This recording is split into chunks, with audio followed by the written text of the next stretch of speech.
Comunicar as ações de sustentabilidade, ou ESG, dá arrepio em muita gente. Mas ela, nossa convidada de hoje, é especialista no assunto e vai dizer o que empresas e pessoas precisam fazer para ter uma comunicação mais assertiva.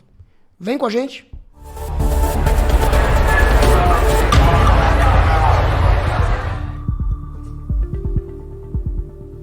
Pronto. Olá, pessoa! Como você está? Se estiver tudo bem, continue assim. Começa agora mais um episódio imperdível do Pare Ponto, o lugar onde gente e meio ambiente se encontram. Fernando Tuller, como você pode ver, assumindo novas funções, não menos importantes aqui no Pare Ponto. Aliás, funções importantes como você, que nos acompanha nas redes sociais, segue a gente nos episódios, curte, compartilha, comenta, critica, divulga, elogia. Enfim, é muito importante o teu papel. E você também que nos apoia, é verdade. Acompanha a gente lá no Apoia-se, apoia.se/pareponto e ajuda a gente a divulgar e a criar mais episódios e mais conteúdo de qualidade e informação. Aliás, meu amigo Fernando Tuller, divulgar e comunicar informação de qualidade é um negócio que dá arrepio em muita gente. Mas não para essa pessoa com a qual eu vou conversar hoje, porque ela é jornalista com experiência de mais de 25 anos em comunicação empresarial. Ela foi diretora de comunicação de grandes empresas, como a agência DM9DDB. Ela já foi editora da revista da revista Dinheiro Rural, editora e colunista de sustentabilidade da revista Isto é Dinheiro, e agora é criadora, fundadora do canal que leva o seu nome, o ESG, por Lana Pinheiro. Lana, muito obrigado por aceitar nosso convite. Bem-vinda ao Pare Ponto. Puxa, obrigada, Flávio, obrigada, Tuller. É um prazer estar aqui com vocês, assim, me sinto muito honrada, porque é realmente isso que a gente precisa falar. Aproximar meio ambiente e pessoas. A gente precisa tirar esse gap que o pessoal está criando aí, que meio ambiente é uma coisa e que pessoas são outras. Estamos todos juntos, somos um só planeta. É exatamente isso. Agora me diga uma coisa, com toda essa bagagem, essa vivência que você tem na área de comunicação, na área de ESG, na área de sustentabilidade, em que contexto nasce, com qual missão nasce o ESG ou ESG por Lana Pinheiro? Foi uma história. Eu sempre tive vontade de ter algo proprietário. Mas a gente sabe que empreender no Brasil não é lá tão fácil e empreender na área de comunicação é mais complicado ainda. Então, eu realmente construí minha carreira, passei por diversos veículos, rádio, jornal impresso, revista. Na parte de comunicação corporativa, durante a pandemia, eu voltei para a redação. E eu comecei com a Dinheiro Rural, né, para trazer esse título de volta, e ali a gente viu uma oportunidade muito grande de levar o Dinheiro Rural para uma linha editorial que não estava sendo muito falada, que era dar voz para o agronegócio sustentável. Porque, sim, o agronegócio brasileiro tem muitos problemas a se endereçar, mas a gente tem muitos exemplos de empresas que estão evoluindo muito rapidamente nas boas práticas ambientais e sociais. E isso precisava ser dito, né? Com isso, a gente viu uma necessidade de criar uma editoria de ESG dentro da Dinheiro, da revista Isto é Dinheiro, e eu assumi, então, primeiro como colunista da coluna Sustentabilidade, hoje tocada por Sérgio Vieira, que é um cara excepcional, né? E depois de uma editoria. Eu fiquei lá 3 anos e comecei a ter a necessidade de criar algo meu, de voltar à história de empreendedora. Aí juntar empreendedora de impacto brilhou meus olhos e eu não pude fugir mais dessa missão. Agora, o ESG, ele é para muita gente, a gente fala o termo ESG e a gente sempre esclarece, né, que é o termo em inglês para ambiental, social e governança. Porque é uma novidade, inclusive, para muitas empresas. Então, como é que funciona essa curadoria que você tem? Porque tem tantos assuntos, é um guarda-chuva tão amplo de tantos assuntos. Você já citou o agro aqui, que é falado muitas vezes, citado de forma negativa e de forma positiva também. A gente vai falar desse assunto mais para frente. Mas como é que é fazer a curadoria de tantos assuntos, de gente e de meio ambiente? É um trabalhão, né? É um trabalho, mas é um trabalho muito legal. tem seus riscos e também tem suas oportunidades, né? No site ESG por Lana Pinheiro, em vez de dividir como o conteúdo normalmente é dividido em sites jornalísticos, né, por setores econômicos, eu decidi ir pelo ambiental, social e de governança, justamente porque todos os setores podem ter projetos específicos e muito interessante cada um dos pilares, né? Então, se você entrar lá, você vai ver que essas são as principais headlines e réguas, né, para a navegação. O grande desafio de quando se cobra ou quando se comunica o ESG é a questão do greenwashing, né? Que é você não cair na falsa narrativa de empresas que estão no ESG muito mais para fazer trabalhos de relações públicas, de assessoria de imprensa e de marketing, do que propriamente uma ação responsável dos pontos de vista ambiental, social e governança. Só que isso tem muitas nuances. Por quê? Porque tem muita empresa que faz algum tipo de greenwashing não por má fé, mas porque está aprendendo o ESG. Está aprendendo, e isso é uma jornada muito nova para muitas empresas, né? Então, vai da percepção, acho que, do jornalista e de como a empresa se comunica, se é uma evolução ou se é realmente uma questão de má fé, né? Como que a gente tenta medir isso? Um pouco por quão próximo a ação está do impacto que essa empresa provoca no meio ambiente ou na questão social, né? Então, se a empresa está fazendo, mesmo que seja uma ação pontual, mas que tem relação com sua materialidade e que tem uma dimensão adequada ao seu tamanho, por mais que seja pontual e que possa dar indícios de greenwashing, você dá uma... Ok, vamos ver e vamos acreditar na boa-fé dessa empresa. Então, um caso contrário, para vocês entenderem, assim, para eu tentar ficar mais claro. Um dia, uma grande empresa, uma das maiores empresas de logística do país, me mandou um material querendo que eu divulgasse que ela estava plantando, 100 hectares de floresta na Mata Atlântica. E aí eu falei assim, olha, isso daqui por si só, diante do tamanho dessa empresa, que fatura, assim, bilhões de euros, não é nada. Se vocês me derem um pacote mais completo do que é que a empresa está fazendo, até no mundo mesmo, para a gente saber a dimensão, está tudo bem. Vamos lá, e isso entra como uma ação, né? Porque certo. Aí, beleza. E a empresa não deu. Tem cara de greenwashing, né? Agora, se uma empresa que produz, vamos ver assim, que tenha algum gasto de CO2 que seja relevante, mas que não tanto. Vamos dizer um pequeno produtor, né, para a gente falar do agronegócio que tanto se fala. Mas ele está trabalhando na recuperação de uma floresta. Então, pode ser uma questão pontual, mas está de acordo com o tamanho daquela empresa e tem relevância com o impacto que ele está causando.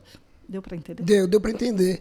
Bom, você trouxe aqui vários assuntos que a gente já debateu aqui e vamos avançar nisso agora, porque como uma especialista a gente não pode perder a oportunidade. Imagina. Então, a primeira coisa, pelo que eu entendi, é assim, não há momentos específicos para uma empresa comunicar, porque ela pode comunicar desde o início, desde que seja feita com genuinidade, seja genuíno, fugiu a palavra, e que tenha valor, que tenha materialidade dentro do processo da empresa. Pode ser feito no começo, começa daí. Tem que ser feito também, a comunicação tem que ser feita de uma forma colaborativa entre quem gera a informação e quem comunica. Nesse caso, quem pegou o potencial greenwashing foi você. Então tem que ter um bom senso de ambos os lados também. É isso mesmo, né? E não importa o tamanho, pelo que eu entendi também. Pode ser um pequeno produtor ou pode ser uma grande empresa. Então, eu acho que no final das contas, qual é o princípio dessa história toda? É você fazer com valor, fazer com propósito? É isso aí? Apesar das palavras estarem um pouco desgastadas, né? Mas eu acho que é isso mesmo. Acho que, assim, se a empresa está agindo de boa fé, com um plano de fato melhorar o impacto dela no planeta ou na sociedade, não importa o estágio de maturidade que ela esteja, porque ESG é uma evolução. E para a gente evoluir, a gente sempre começa pequeno, sabe? ESG é diferente do que se prega, não é uma coisa pronta, que só deve ser divulgada quando está perfeito, ótimo planejamento, etc., e tudo lindo. ESG é uma evolução, está todo mundo aprendendo. A questão é o que você falou mesmo, e eu acho que, apesar de parecer piegas, não é piegas.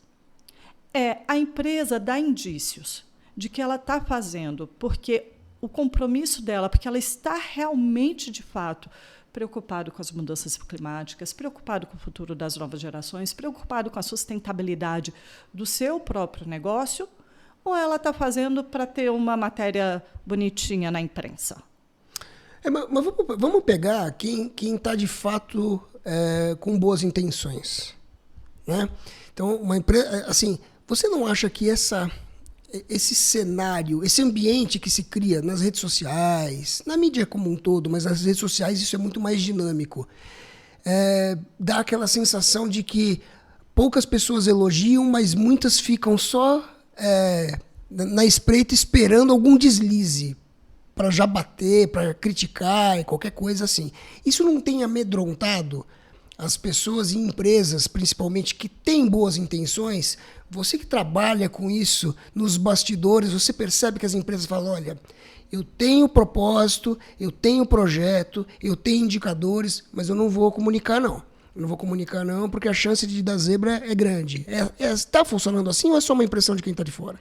Acho que está, mas aí vamos por partes nessa pergunta. A primeira desde que o mundo é mundo, a gente tem os haters, né? Vamos dizer assim, na linguagem da rede social. Só que agora eles têm muito mais voz. Exatamente, só que agora amplificou. E o Tuller, que também é aí acostumado a gerenciar a crise, sabe que crises sempre podem existir. Então, acho que se a empresa está trabalhando de maneira genuína, a crise e os haters sempre vão existir.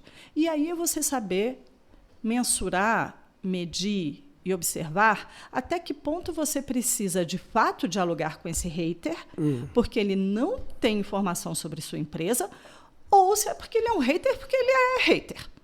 Porque o hater pelo hater a gente nem conversa. Deixa o cara falar e vai passar. E está tudo bem. Agora, se é uma pessoa que foi lá, criticou por não saber o que a empresa está de fato, tenta esclarecer. Né? E se, mesmo esclarecendo, a pessoa não consegue entender, aí também vai passar. Agora, isso provocar um silêncio da empresa, de novo, se ela está preocupada de fato com a transformação social ou ambiental do planeta, o silêncio não é a melhor estratégia. O silêncio pode ser sintomático também, né? O silêncio não é estratégico por dois motivos. O primeiro é que o princípio básico do ESG é a transparência.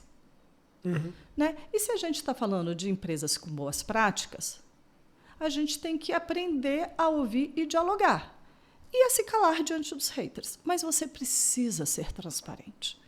Né? E o outro ponto é que o ESG está tão em evolução que a gente precisa entender que a gente não faz nada sozinho.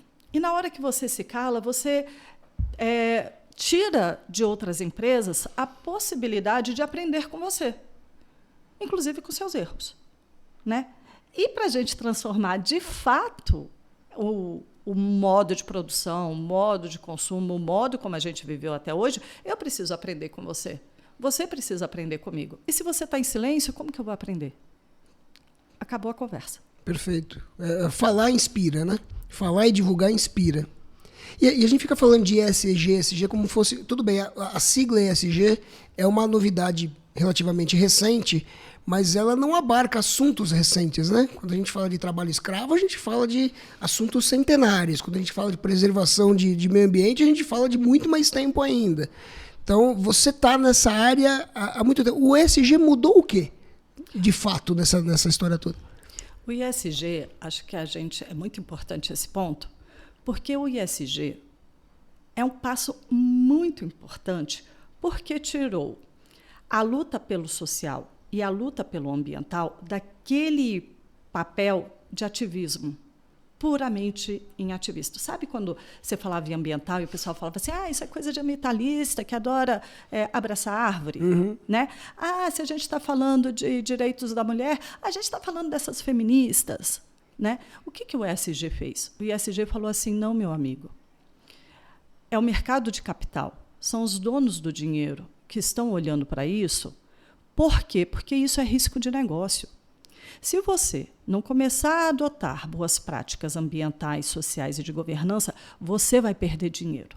E se você vai perder dinheiro, eu que sou um fundo de investimento, vou perder dinheiro. E isso eu não aceito. E aí, quando o capital olhou para isso e viu ali um risco de negócio, mudou-se toda a percepção sobre a questão ambiental, social e de governança. Aí o negócio ficou sério para o mundo capitalista, né? E quando isso ficou mais atrelado ao dinheiro, ganha outra força. Por quê? Porque você ganha processo, você ganha métrica e você ganha prêmios ou punições por fazer ou não fazer. E aí essa é a transformação, a grande transformação que o ESG trouxe. E nesse conjunto de trazer para o bolso o benefício ou a culpabilidade por ações que são bem feitas ou não, quais são os maiores desafios que você enxerga? São vários, mas, por exemplo, quando a gente fala de meio ambiente, nessa questão do ESG, a gente envolve os famosos KPIs ou as métricas, os indicadores, né? Então, como você tem...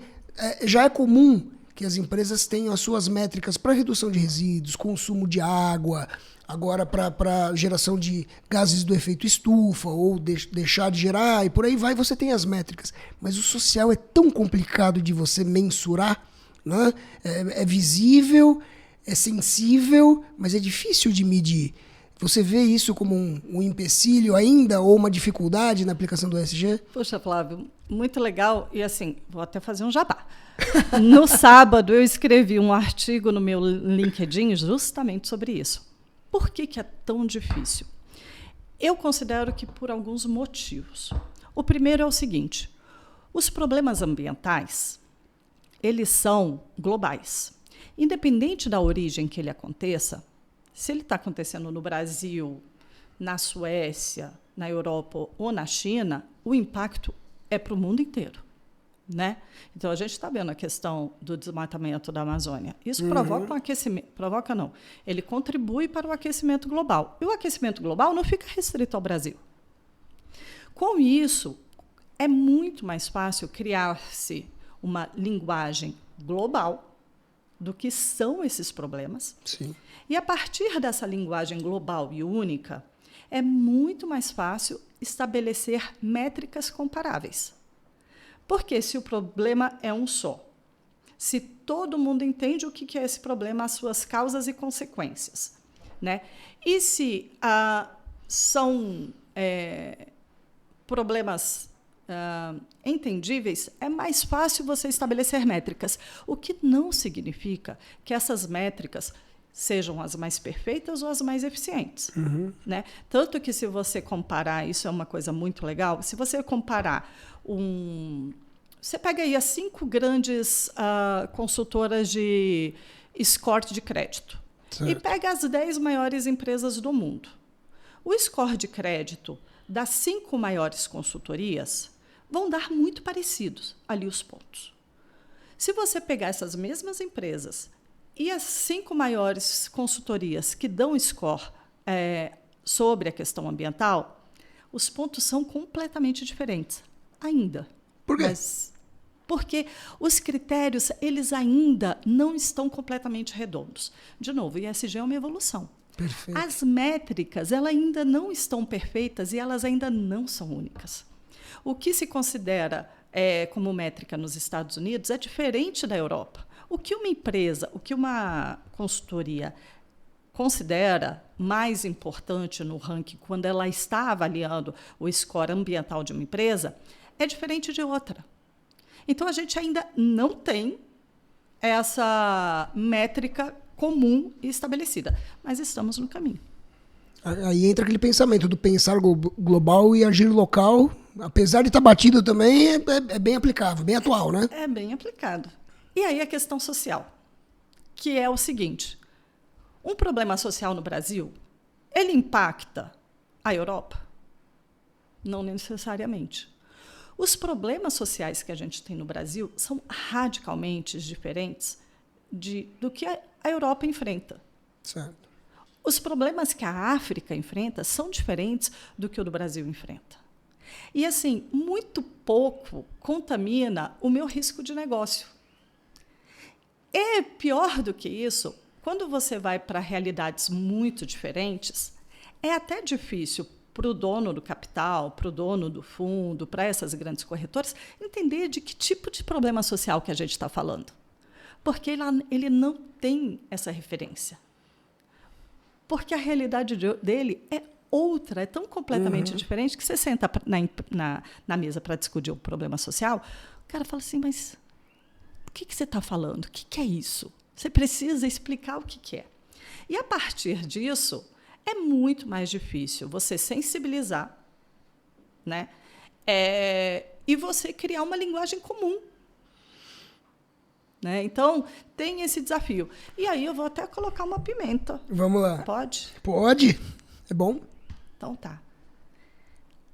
Tem alguns problemas sociais que ainda favorecem o modo de produção como a gente conhece hoje. Então, está na ONU lá uma discussão sobre a questão do trabalho justo. Super factível, ainda que a gente tenha que discutir o que seria essa questão de trabalho justo. Só que é o seguinte, por que alguns produtos da China são tão baratos? Por um trabalho injusto. Por um trabalho injusto. Será que o mundo está preparado para não consumir esse tipo de produto? Será que a economia global quer, de fato, trabalhar uma equidade de salários, de condições de vida? Aqui, será que os políticos e algumas empresas não se beneficiam da desigualdade social que a gente tem? Eu acho que a resposta é até óbvia, né? Sim. Muitas. E a gente está numa questão dessa história da polarização dos extremismos, na verdade, que a gente acaba dividindo a questão como se ela não tivesse um meio termo, né? De você continuar com um modelo reformulado, um modelo que é o que a gente fala aqui direto, um modelo regenerado, uma mudança de postura, uma mudança na forma de você encarar as coisas, que você desce um pouquinho mais o degrau, não é só a questão de você estar preparado para isso, mas você estar preparado para viver com menos, para consumir de forma diferente, né? Porque a questão, por exemplo, na linha do extremismo, você trouxe um ponto que é muito interessante, porque quando você aborda o tema macro, o tema mundial, que é direitos humanos, você encaixa todos esses assuntos de trabalho e tudo mais nesse guarda-chuva. Mas se a gente discute com extremismo a questão dos direitos humanos, a pessoa fala, nem todo mundo tem direito humano, quem mata não tem direitos humanos, quem rouba não tem direitos humanos, quem faz mal feito não tem direitos humanos, e direitos humanos é para todos os humanos. Não é isso? E aí eu vou num ponto mais básico ainda. Vamos lá. O que é direitos humanos? Boa pergunta. Qual é? Entendeu? O que é? O que é direitos humanos ainda está muito pouco claro. Não se tem um entendimento. Lógico que a gente aqui vai falar que direitos humanos é o direito a ter uma vida justa, a ter uma remuneração justa, a ter condições de igualdade entre homens e mulheres. Só que, assim... Não passar fome. Não passar fome, né? É ter direito à educação. Educação, saúde, segurança. Né? Tudo bem. Igualdade é direitos humanos? Na nossa concepção, não tem discussão isso. Né? Só que aí, de novo, como que essa discussão vai se dar em termos globais? Se a gente tem diferenças de conceitos do que é direito humano, dependendo da religião e da cultura de países. O nosso modelo vai se sobrepor ao deles? E o nosso modelo qual? O da Europa, dos Estados Unidos, do Brasil? Vê quão complexo é essa questão social.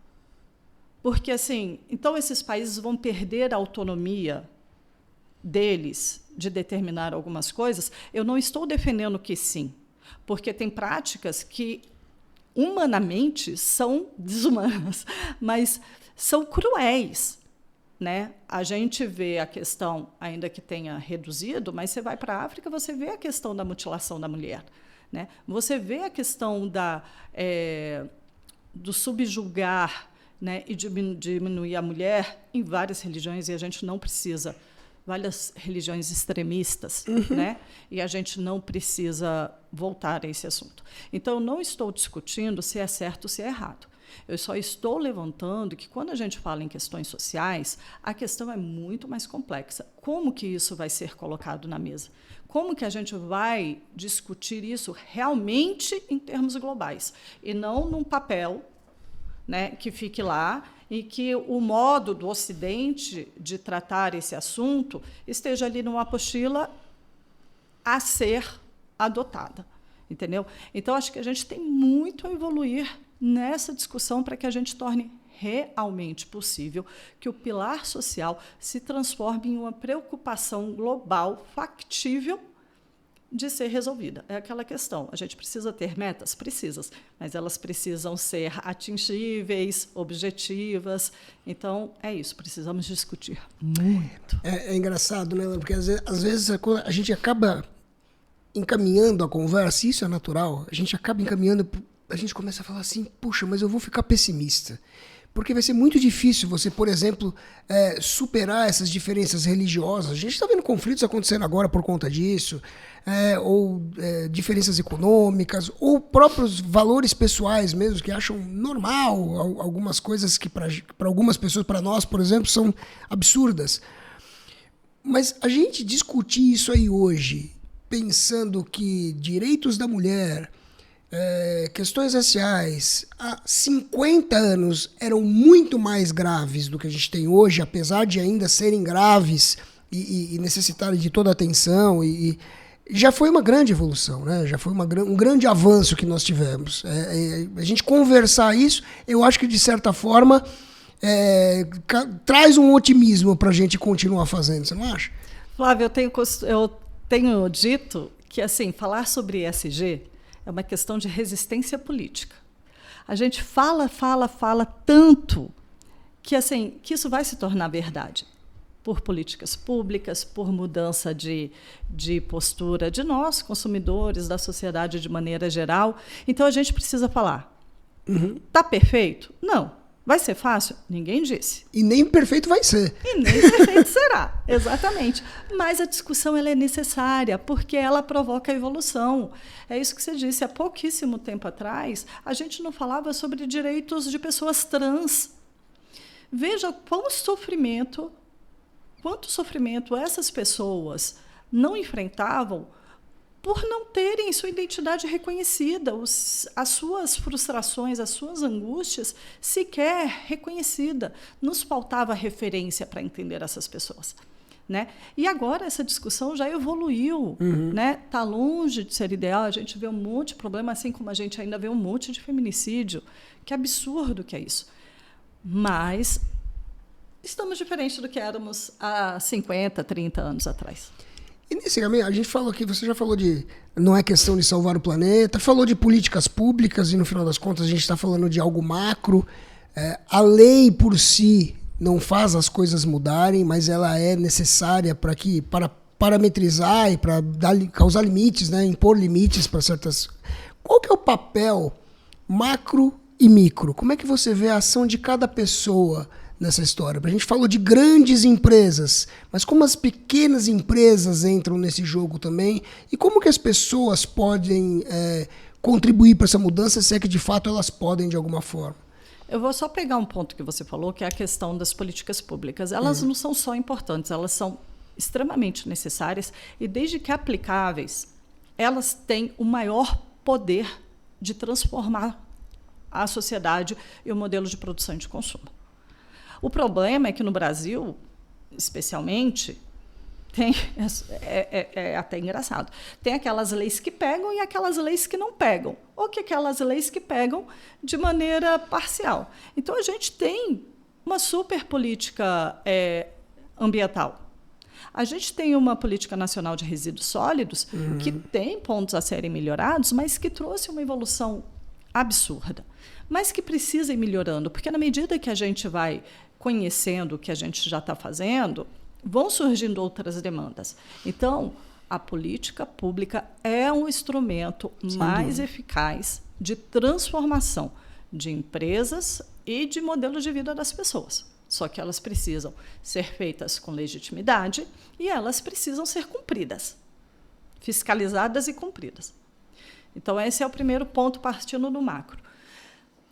As pequenas empresas, a gente tem que entender que no ISG é tudo uma questão de materialidade. O que é essa materialidade? É você entender qual é o impacto que você causa no planeta, né? Isso que é materialidade. Você causa um determinado impacto de acordo com a atividade que você faz, de acordo com o seu tamanho. A sua resposta a isso será proporcional a isso. Por isso que o estudo de materialidade é tão importante. Pelo menos a percepção de materialidade é tão importante. Materialidade, para quem não sabe, é identificar os seus potenciais. Enfim, se você quiser falar melhor sobre isso, só para... A materialidade é justamente isso. É você pegar e fazer um estudo e saber o seguinte: o meu impacto no planeta... eu sou um escritório de advocacia. O meu impacto com o planeta não é no desmatamento da Amazônia. O meu impacto no planeta não é a biodiversidade em si. O meu impacto no planeta é o consumo de papel, o meu impacto no planeta é o quanto de avião eu uso, é o transporte que meu funcionário faz. Então, é o seguinte, então eu consumo, eu emito tanto de gás carbônico, que é muito diferente de uma indústria de cimento, por exemplo. Eu costumo dizer o seguinte, que o meu impacto no planeta... Aliás, antes de chegar no planeta, o meu impacto no planeta é o seguinte: como é que eu lido com o meu vizinho, né? Como é que eu trato a população em volta da minha empresa, o meu funcionário, se é fácil ou difícil ele chegar até aqui, como é que eu trato a biodiversidade dentro dos meus limites na vizinhança, como é que eu lanço efluente, por aí vai, né? Exato, é o seu impacto no planeta. Direto, assim, né? É o seu impacto e dos seus fornecedores. Então, as pequenas empresas podem sim, fazer a contribuição. Então, vamos pegar esse escritório de advocacia. Por que a gente precisa viajar tanto, ainda que a pandemia tenha melhorado, mas agora está voltando? Por que a gente precisa viajar tanto para fazer reunião de 1 hora em algum lugar? Em alguns casos, óbvio, precisa estar. Mas precisa estar todos? Não sabemos. Como que você pode facilitar a vida do seu funcionário para que nem todo mundo venha com um carro, uma pessoa com um carro? Então, na hora que você entende qual é o seu verdadeiro impacto, você começa a pensar em como melhorar aquilo. Certo. Então, todo mundo tem a possibilidade de atuar e de diminuir o seu impacto no planeta, independente do tamanho, independente de quanto fatura, independente do setor, sempre dá para melhorar. E individualmente, você acredita nessa história que faz a diferença? Eu vou economizar água, eu vou reciclar, eu vou fazer compostagem em casa. Isso faz diferença de alguma forma para o planeta, para a vizinhança, para você mesmo? Aí eu vou te falar uma coisa. A gente tem direito de cobrar os políticos da não corrupção se a gente é corrupto? Difícil, né? Então, se a gente está querendo mudar o mundo, a gente precisa mudar o nosso jeito de ver o mundo. Não é fácil e não é trivial, né? Tem muitos produtos, por exemplo, que são mais amigáveis ao meio ambiente, que ainda é muito mais caro do que os outros. Não todos, mas alguns. Então, dentro de uma população que ainda está vendendo almoço para pagar a janta, algumas transformações são diferentes. Mas você pode parar de jogar lixo na rua? Você pode parar de jogar lixo na rua. Você pode observar o seu consumo de água e tentar diminuí-lo? Você pode, né? Isso vai mudar o planeta? Não, você sozinho não vai mudar o planeta. Mas quantos bilhões de pessoas nós somos no planeta? Eu esqueci o número, mas a gente vê depois. 8. 8 bilhões de pessoas no planeta. Se cada um fizer alguma coisa dentro da sua individualidade, qual o impacto? Então, nós somos uma grande empresa de 8 bilhões de pessoas trabalhando em prol ou contra o meio ambiente ou em prol ou contra uma sociedade mais justa. Qual é a nossa escolha? Qual é a sua escolha? Qual é a sua escolha? Vou perguntar, qual é a sua escolha? Qual é a sua escolha? E me diga uma coisa, como é que você enxerga, você que já trabalhou muito nisso e agora tem o seu canal tratando disso, que a cobertura dos veículos de jornalismo e em geral sobre essa questão da publicidade, da sustentabilidade, essa questão do ESG, está de fato repercutindo, as informações são bem passadas, ainda está muito superficial, o que a gente consegue turbinar em relação... Existem pouquíssimos canais como o que a gente faz de divulgar essas ações, de falar de bons projetos, né, de conectar gente e meio ambiente. São poucos ainda, dá para contar nos dedos ainda. Mas essa informação chega com qualidade? O que você acha? O que o ESG por Lana Pinheiro vai mudar isso daí? Olha, tem muitas questões aí na sua pergunta. A primeira delas é a própria questão da sobrevivência dos veículos, sejam eles especializados ou não. Todo mundo acha que o jornalismo e a informação de qualidade é necessária para uma construção de uma sociedade mais justa e democrática. Quantos estão investindo? Porque, assim, não sei vocês, acredito que não. Mas, assim, meu dinheiro não nasce em árvore. Opa, o seu nasce? Ainda não. A sustentabilidade ficaria muito mais fácil se nascesse. Não é? Então, é preciso falar sobre a agenda de ESG, sobre a agenda política, sobre a agenda econômica, mas o que a gente está vendo é uma demanda cada vez maior das empresas por espaço para falarem, sem uma contrapartida que viabilize o nosso negócio no longo prazo. A gente está falando de sustentabilidade. Perfeito. Entendeu? E aí fica um jogo injusto, desleal, né? Então, esse é o primeiro problema, a primeira questão. Então, como que a grande mídia vai cobrir com mais qualidade e com mais espaço a questão de sustentabilidade, se ela também precisa se preocupar com a agenda econômica, com a agenda social? Todo mundo abre o jornal para ver uma questão política, mas poucos abrem para ler alguma coisa de sustentabilidade, não é isso? Por quê? Porque o impacto é muito grande na nossa vida. E mesmo para essas editorias, o espaço está reduzido. Quem está cobrindo todas essas editorias, que são absolutamente complexas, são pessoas que não tiveram o sistema de aprendizagem usual. Eles não passaram por ser estagiários, por repórter júnior, por repórter pleno, por repórter sênior, porque hoje o estagiário sai da faculdade e, por uma necessidade do mercado, ele pula esse gap de aprendizado e precisa ir entrevistar o ministro. E não necessariamente ele está preparado, porque ele ainda não passou pelo processo de aprendizagem que ele precisa. E por quê? Porque o recurso para a gente fazer imprensa, cobertura de qualquer assunto está escasso. Então, essa é a primeira pergunta. Precisa investir na comunicação ESG, na comunicação de sustentabilidade. É isso que você está querendo dizer? É isso que a gente está querendo dizer. Para que conteúdo de qualidade seja produzido e informação de melhor qualidade chegue ao público. E de quem pode fazer isso? As empresas, né? As empresas, né? Elas não querem. Assim, e aí criou-se um problema no passado que, assim, jornalismo e dinheiro não combinam, porque senão o jornalismo cria áreas de jornalismo pago, né? E aí, se você investe na minha empresa, eu não posso te criticar. Sejamos adultos. Né? Vamos parar com isso. Porque, assim, se sua empresa, por mais que sua empresa invista na construção de mídia, de notícias de credibilidade, para a gente afastar fake news, então faça isso como você investe no ISG, de maneira genuína.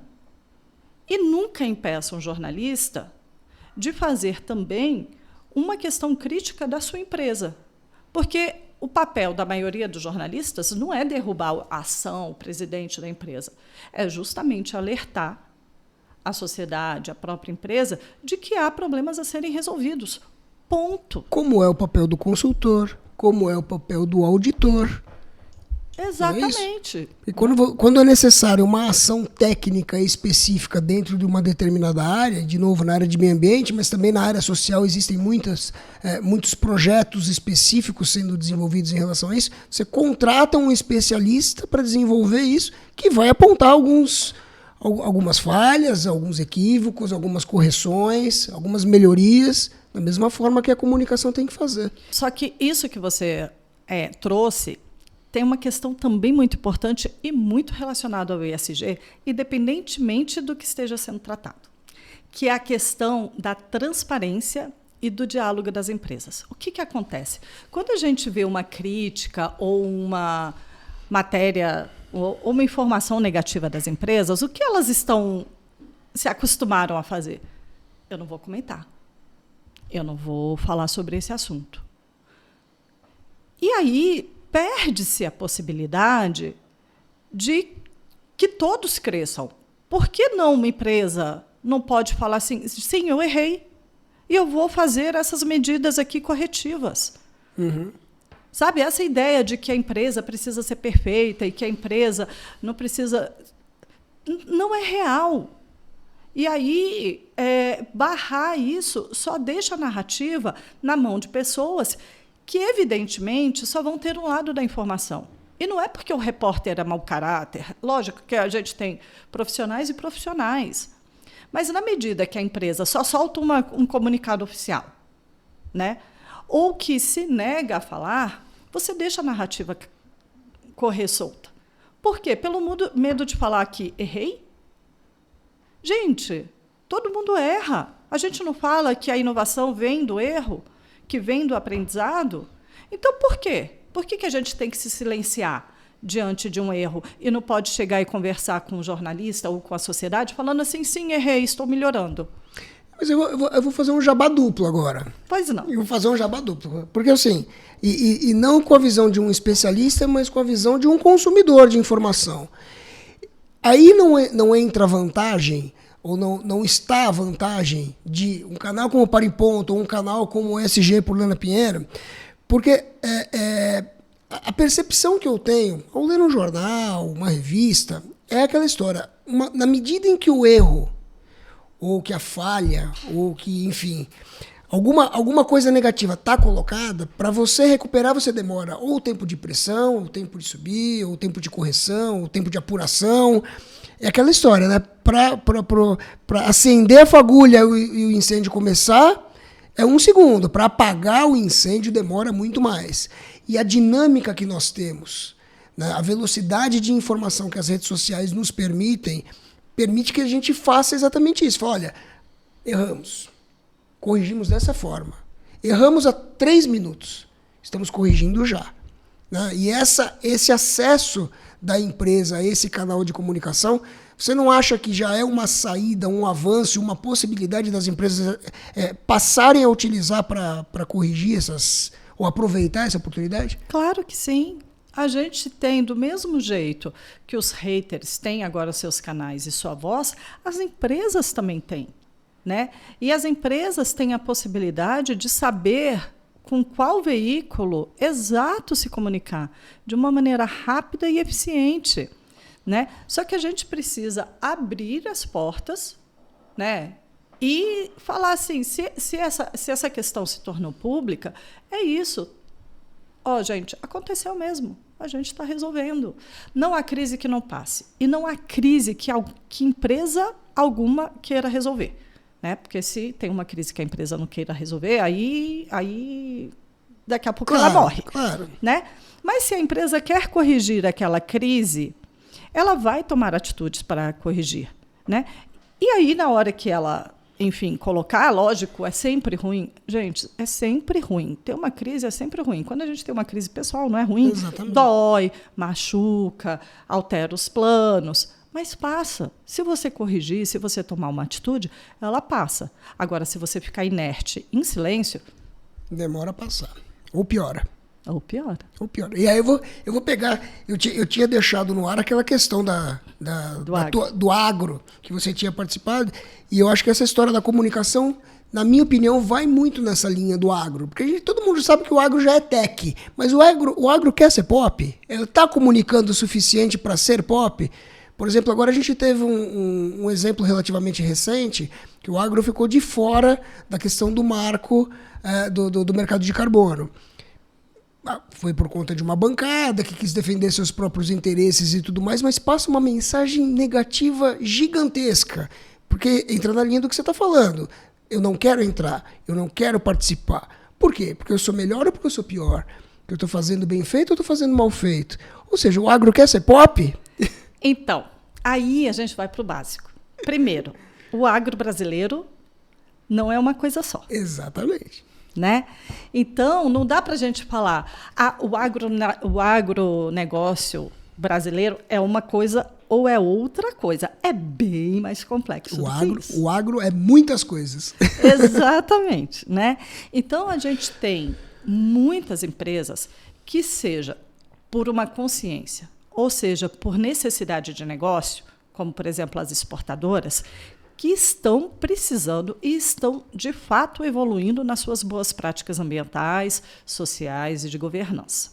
Né? Seja porque já perceberam que isso traz uma reputação melhor, seja porque perceberam que ela precisa, de fato, dar uma coisa em troca para a sociedade, para o planeta, ou seja porque, se elas não fizerem isso, elas não vão mais exportar para a Europa.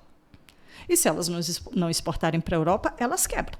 Mas elas estão comunicando isso bem para o público ou estão comunicando bem para as empresas lá de fora e isso já é suficiente? Então, aí de novo, eu acho que as coisas são muito complexas. Eu acho que tem empresas fazendo isso bem, tem outras que preferem não fazer.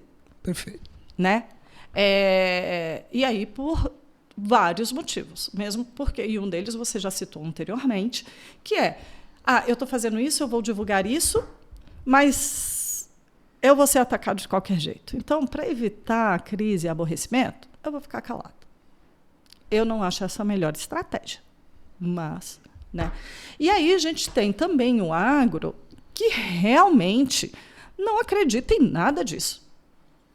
Não acredita e não quer, que quer realmente um retorno de investimento em alta escala, né? E da maneira mais fácil possível. Então, em vez dele recuperar solo, regenerar solo, fazer uma agricultura regenerativa, uma pecuária, né, responsável, ele vai passar o tratorzão mesmo, vai destruir aquele solo, porque amanhã ele vai deixar aquela terra lá e vai para outra.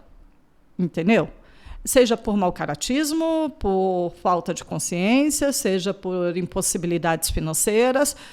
Aí a gente pode pôr o motivo que queira. Então, eu acho que assim, a gente precisa parar de tratar o agro como uma coisa só, ainda que seja muito difícil.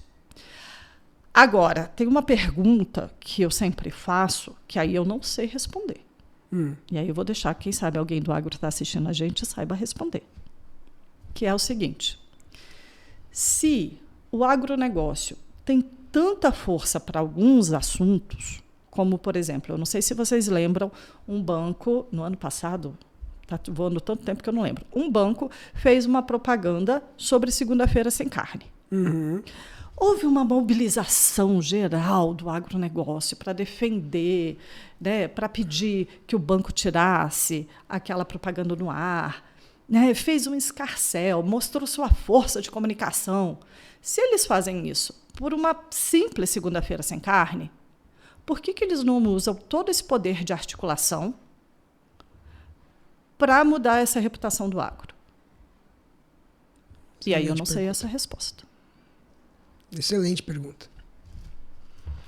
Até porque e aí você está falando da questão de muitos não acreditam, e até pouco tempo, aliás, recentemente eu estava acompanhando algumas notícias, e essa questão do aquecimento, das mudanças climáticas estavam sendo ridicularizadas por algumas pessoas. Não só isso, como a importância da floresta em pé, não só pelo aquecimento, mas pela dinâmica, para o próprio agro, dinâmica de hídrica, né? Até pouco tempo a gente criticava e achava que a água era infinita, e a gente passou por crise hídrica em São Paulo e em outros lugares do Brasil. A gente está enfrentando agora vários problemas ou várias situações extremas.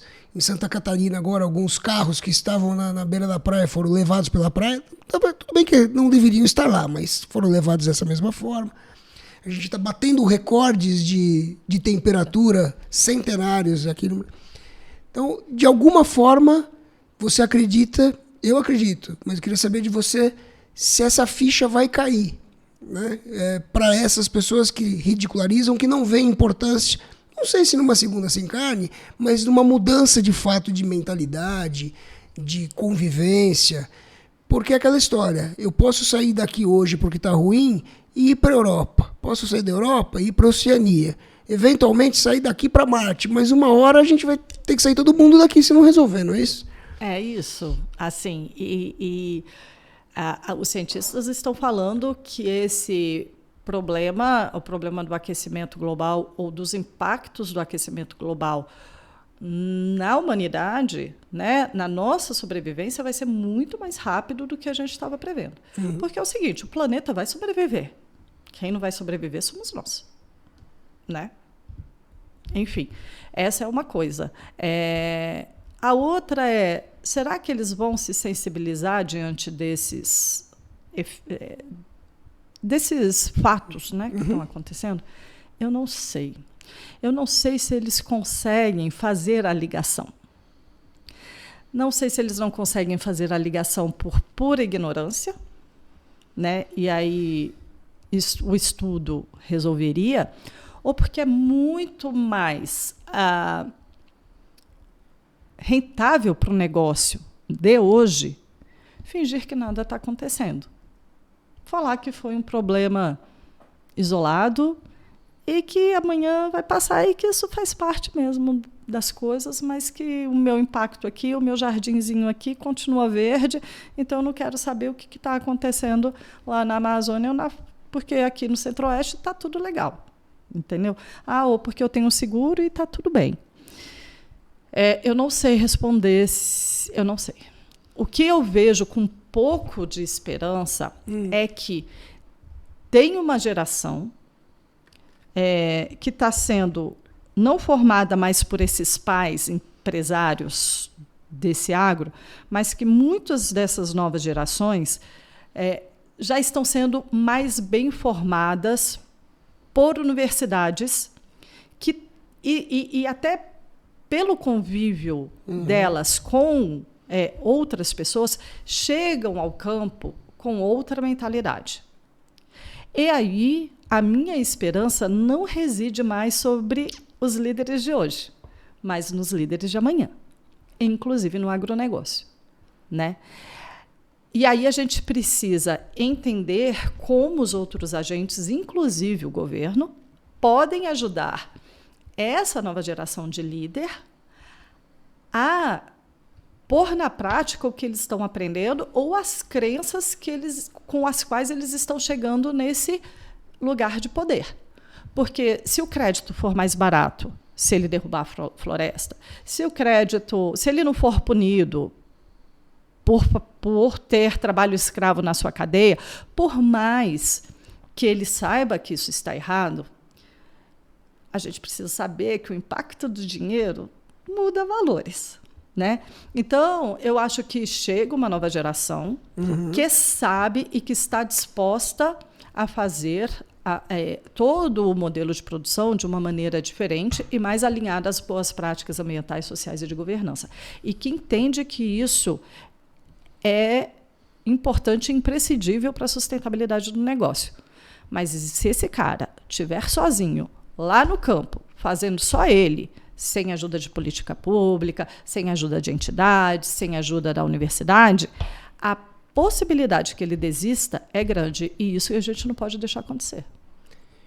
E você, Lana Pinheiro, como pessoa do seu tempo, vendo tudo isso acontecer, o que vai fazer? Então, sabe que, assim como uma pessoa normal, eu sou uma pessoa possível, né? E sendo uma pessoa possível, eu também tenho os meus momentos de otimismo e de pessimismo, em que a resiliência está mais alta ou que está menos alta, né? Fazer o ISG por Lana Pinheiro e abraçar isso como uma causa pessoal, tentando trazer ao máximo uma informação de qualidade, de credibilidade, tentando aí separar o que é greenwashing, o que é trabalho genuíno, é uma das minhas contribuições, né? Que eu espero, realmente estou trabalhando arduamente para conseguir evoluir a ponto de fazer disso realmente um grande projeto com muito mais escala do que eu tenho hoje, né? Em paralelo, a minha missão dentro desse cenário todo é ajudar a formar jornalistas, né, ou assessores de comunicação dentro dessa agenda ISG, para que a gente tenha realmente informações mais qualificadas na imprensa, nas redes sociais, em podcasts e essas coisas. Eu vou fazer o jabá. 2. Então, um deles eu faço cursos, né? No início de dezembro, meados de dezembro, a gente vai ter um, que é Comunicando o ISG com Eficácia, né? Então, Comunicando o ISG para assessores de imprensa. Então, eu tenho esses cursos que são regulares.